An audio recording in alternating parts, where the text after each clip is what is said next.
The heavy oak doors of the Harvard Club didn't just open, they loomed. I stepped inside, adjusting the collar of my modest navy suit, fully prepared to celebrate my son's engagement.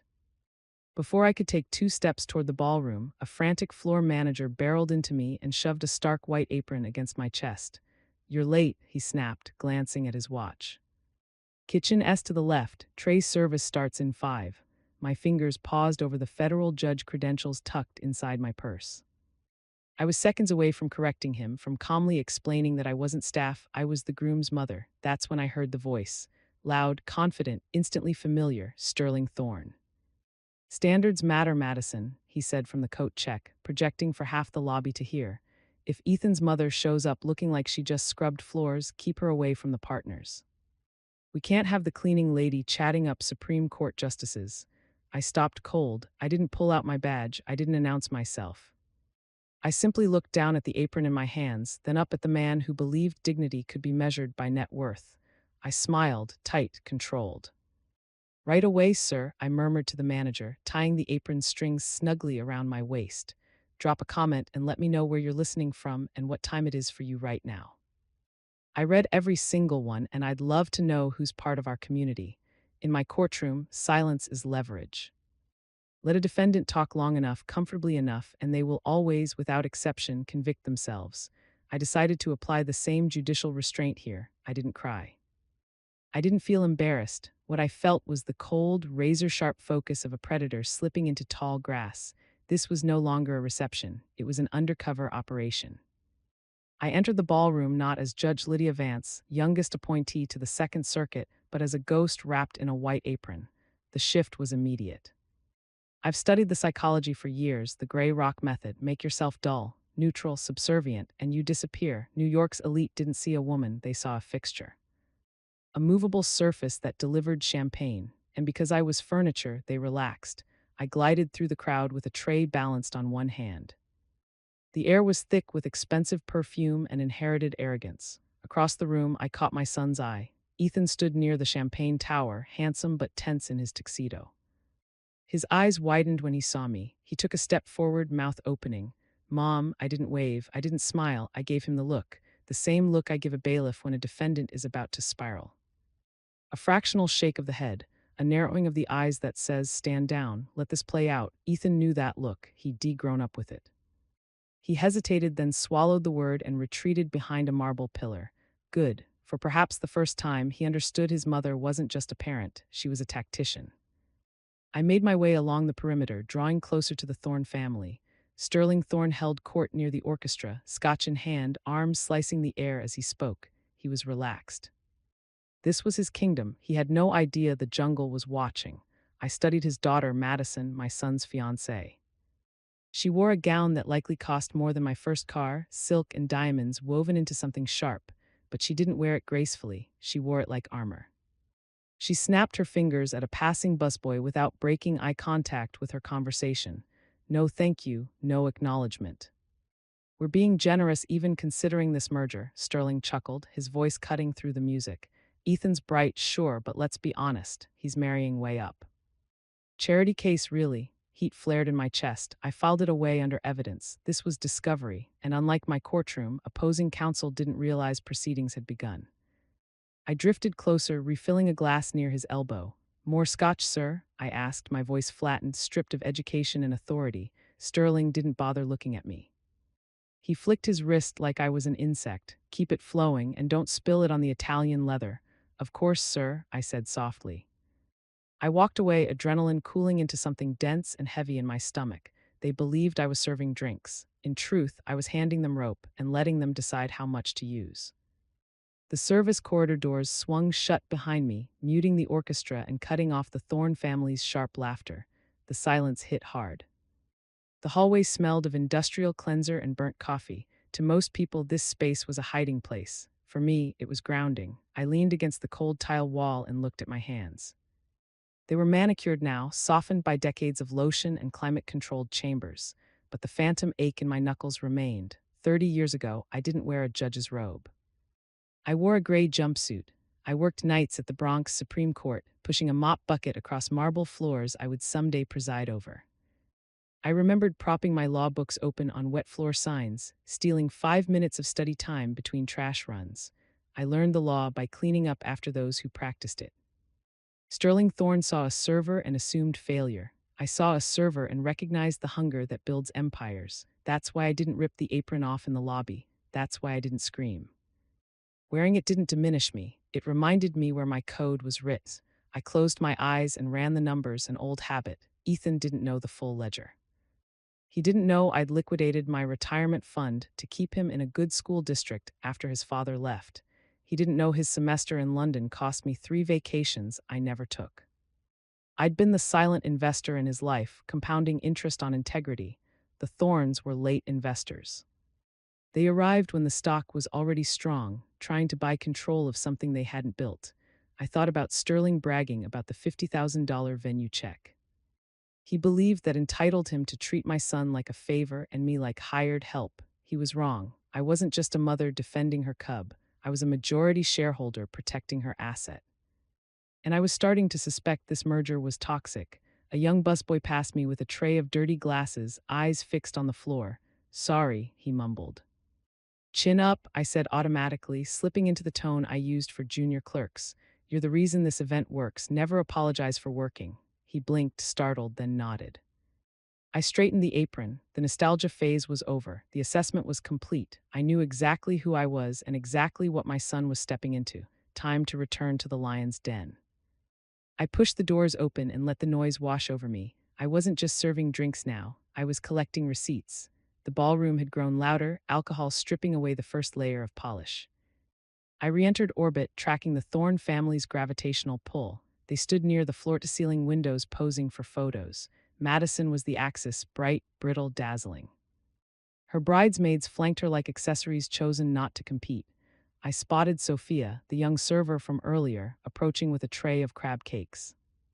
Her hands trembled slightly as she waited for a pause. "Hors d'oeuvre, Miss Thorne?" she asked gently. Madison whirled on her, irritation flashing across her face. "Absolutely not," she snapped, recoiling as if offered poison. I told the coordinator no shellfish near the bridal party.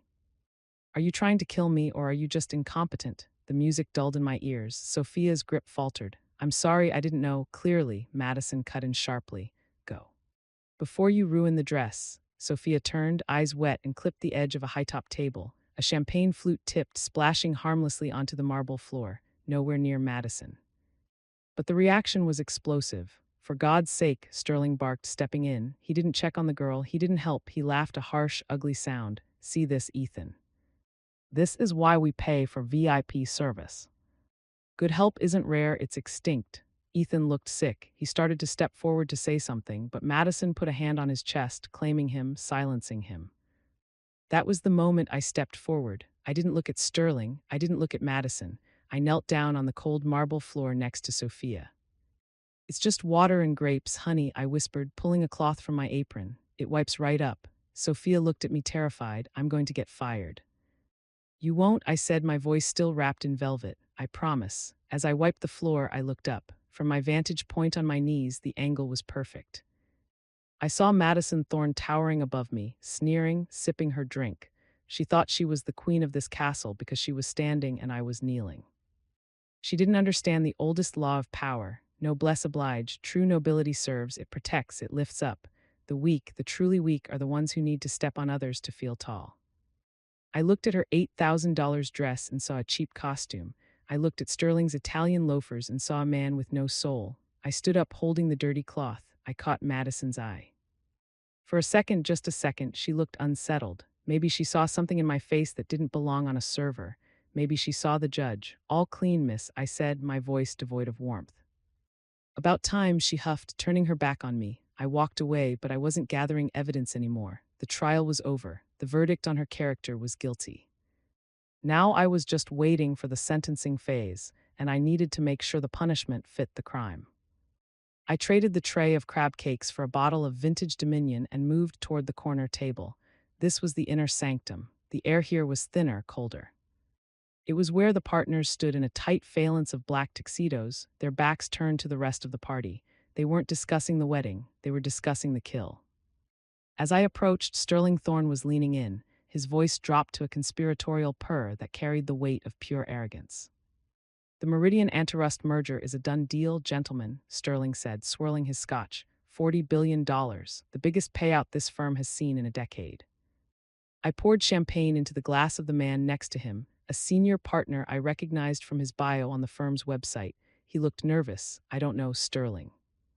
The partner said the Department of Justice is breathing down our necks, and the case just got assigned to Judge Vance in the Second Circuit. I've heard she's meticulous. My hand didn't shake. I filled the glass to the perfect rim, not spilling a drop. I waited. Sterling laughed, a sound like dry leaves crunched under a boot. Vance, Lydia, Vance, please. She's a diversity hire with a bleeding heart. She spent her early career in family court. She cares about feelings, not fiscal quarters. I stepped back into the shadows, clutching the cold bottle against my apron. Exhibit A, underestimation of opposing counsel, but the environmental impact, reports the partner pressed. If Vance sees the toxicity levels in the water table data, she'll block the merger. It's a violation of the Clean Water Act. Sterling took a long, slow sip of his drink. She won't see them. The circle went quiet. We're not going to shred them, are we? Someone whispered. We're not amateurs, Sterling scoffed. We're going to bury them. We dumped the toxicity reports in the middle of the discovery handover box, 4,000 right between the cafeteria receipts and the parking validation logs. She's a federal judge with a back-it-up docket. She doesn't have the time, and she certainly doesn't have the brain power to dig through 2 million pages of discovery to find the one chart that matters. I felt a cold thrill race down my spine. It was a sensation I usually only felt when a jury foreman stood up to read a verdict. He had just admitted to spoliation of evidence. He had just admitted to a conspiracy to defraud the court, and he had done it in front of the very judge he planned to deceive. We steamroll her, Sterling concluded, raising his glass. We walk in there, we use big words, we bury the bodies, and we walk out with $40 billion to the Meridian merger to Meridian, the men chorus. I adjusted the towel over my arm. In my head, I wasn't serving drinks anymore. I was drafting a bench warrant. More champagne, gentlemen, I asked, my voice invisible.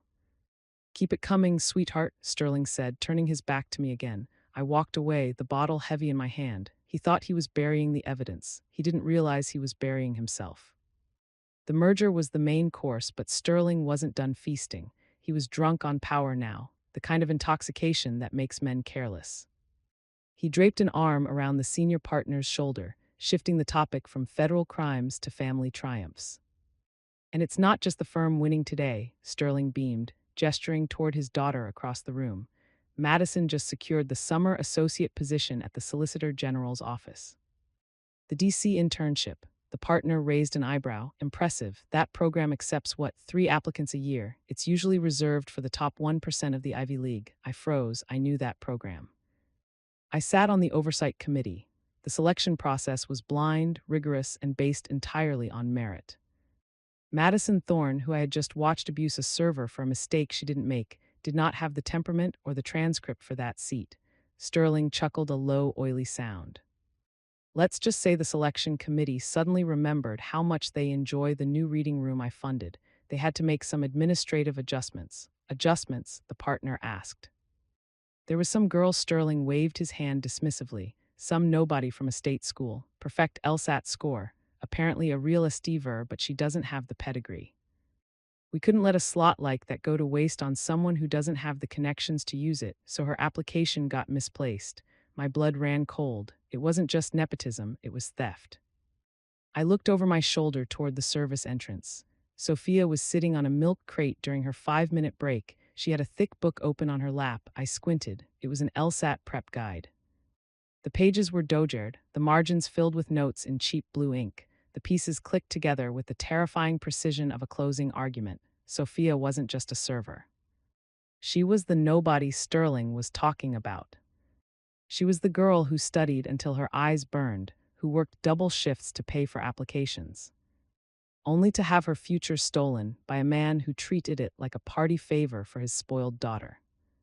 This wasn't just a social slight anymore. This was grand larceny of a human life. I looked back at Sterling. He wasn't a father, he was a parasite. He fed on the dreams of people like Sophia to fatten up his own offspring. I set the champagne bottle down on a side table with a deliberate heavy thud. The sound was final. The discovery phase was over. I had the motive, I had the method, and I had the confession. I reached into my apron pocket and pulled out my phone. My hands were steady. I opened a contact named Senator Reynolds. He was the keynote speaker currently in the green room and my oldest friend from law school. I typed 2 sentences, code blue in the kitchen. I need a witness. I hit send. I wasn't just the mother of the groom anymore. I was the judge. The kitchen doors swung open with a heavy thud, silencing the nearby conversation.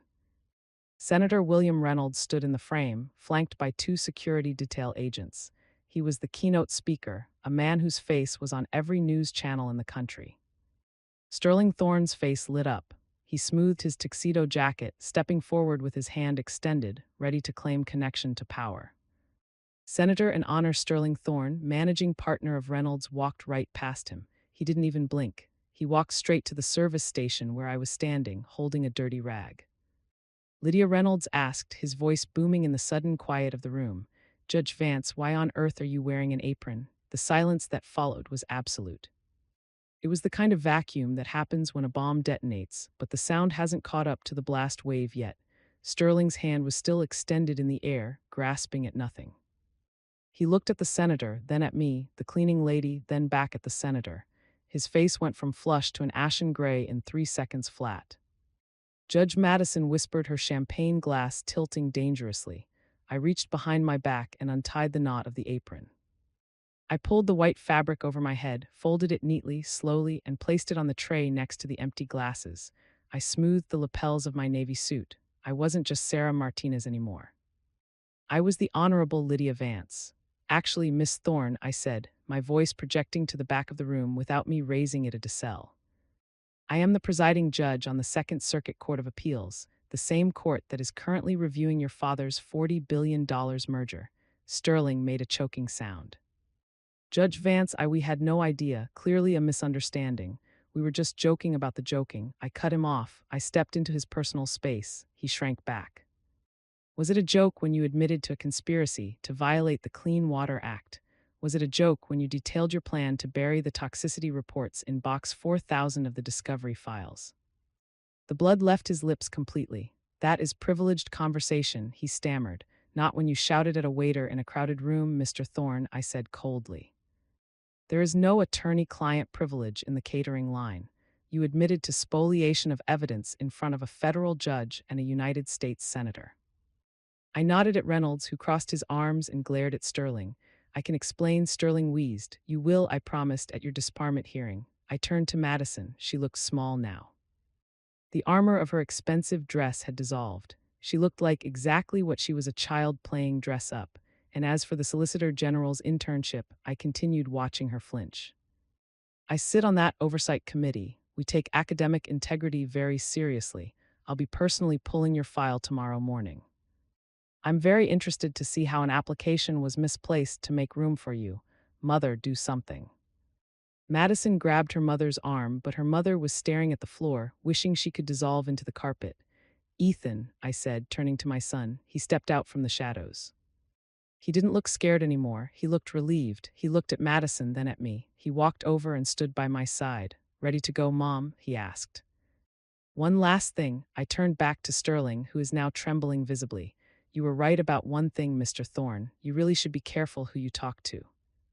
You never know when the cleaning lady might hold the gavel." I turned on my heel and walked out. The silence held until the heavy doors swung shut behind us. I didn't stay for the cake. By the time the Harvard Club staff was serving dessert, I was already in a cab, my heels kicked off, drafting an affidavit on my phone. The fallout was swift. It wasn't a scandal, it was an implosion. 3 months later, the headlines were still running. Meridian merger blocked Thorne and Partners under federal investigation. Sterling Thorne didn't just lose the case, he lost the firm. When the Bar Association received the transcript of his kitchen confession, corroborated by a U.S. senator, his license to practice law evaporated faster than the champagne he used to drink. But the real justice wasn't in the destruction of the old guard, it was in the reallocation of the assets. I sat in my chambers, the morning sun hitting the mahogany desk. Ethan sat across from me, looking lighter, younger than he had in years. He had ended things with Madison that night in the lobby. No drama, no shouting, just a simple return of the ring. "She called me yesterday," Ethan said, stirring his coffee. She's working at a boutique in Soho, part of her community service agreement, she said. Her feet hurt. I smiled, signing a document. Good, pain is an excellent teacher. Maybe she'll finally learn that respect isn't an inheritance and the internship, Ethan asked. I opened the top drawer of my desk and pulled out a fresh file. That was the easiest ruling I've ever made. The scene shifted in my mind to the previous week. I had tracked down Sophia, the server from the gala. I found her in the library, buried under the same LSAT books. When I handed her the acceptance letter to the Solicitor General's program, the one Madison had tried to steal, she didn't scream. She didn't jump, she just cried silent and shaking the way people do when they've been invisible for so long they forget what it feels like to be seen. She starts Monday, I told Ethan. She didn't need a favor, she just needed a fair trial. I stood up and walked to the window looking out over the city. The skyline was filled with towers of glass and steel monuments to power and money, but down on the street, the real city was moving. The janitors, the servers, the bus drivers, the invisible army that keeps the world turning. I thought about the apron folded neatly in my closet at home, right next to my judicial robes. They were different uniforms, but they served the same master, truth. Sterling Thorne thought power was about who you could command. He forgot that true power is about who you can protect. I turned back to my son, my gavel resting heavy and silent on the desk. Justice is blind, I said softly, but she isn't deaf and she hears everything. If you believe that character is revealed when you think no one is watching, share this story and tell me in the comments what would you have done if you were in Lydia's shoes.